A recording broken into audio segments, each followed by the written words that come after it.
Well,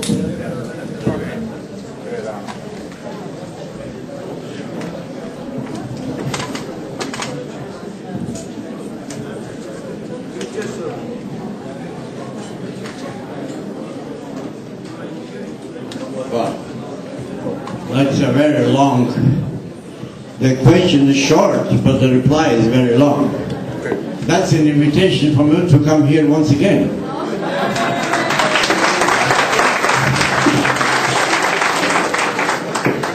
Well, he asked, how can we solve this problem?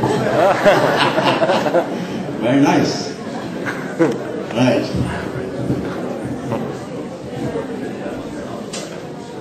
Ready. Thank you very much for that. But what I'm personally doing is I'm explaining my mind wherever I am and publishing a lot. And we should do that. And also, of course, our sort of a small minority in the Armenian community everywhere, they're very active, especially in terms of their relations with the political people, especially those who hope to be elected during the next election campaign, at the end of the next election campaigns, to the parliament. And for instance, the candidates in American politics, for instance, they have to satisfy every major group. And this is why Mr. Obama and also Mrs. Clinton immediately, and before them, John Kerry, who was from Boston. Of course, Boston is one of those areas where the Armenians have congregated since a long time, and other places, California, where they got Mr. Türkkaya to be elected as governor. And they are very powerful there, money-wise and politically. They are organized and so on. So are they in France, where they are a little bit over 250,000. But the most influential Armenian community is in the United States, plus Canada, of course, North America, let's say. So how to fight against that?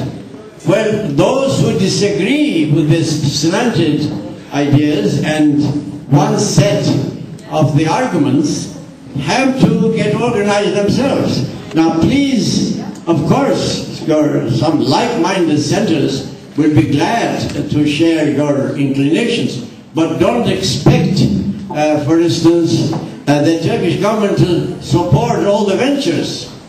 Well, everywhere, I mean, we have more than 2.5 million Turks living in Germany, for instance.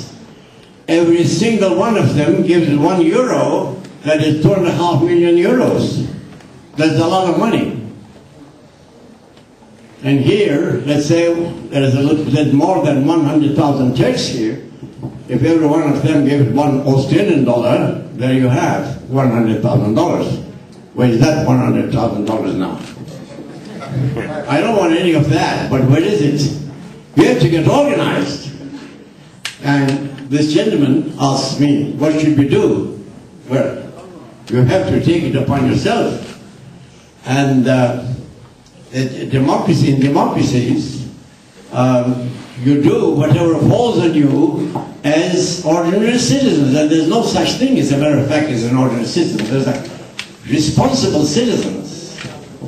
It is nothing to do with your work. You can carry on your work, and but of course perhaps you may suffer a little bit, just a little bit.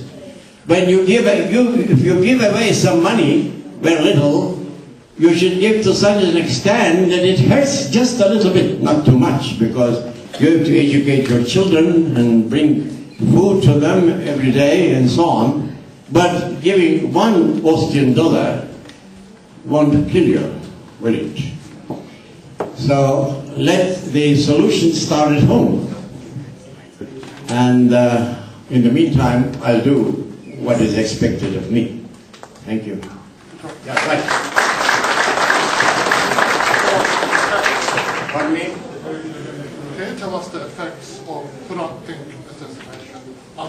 his hand when dealing with this? Well, that's another very...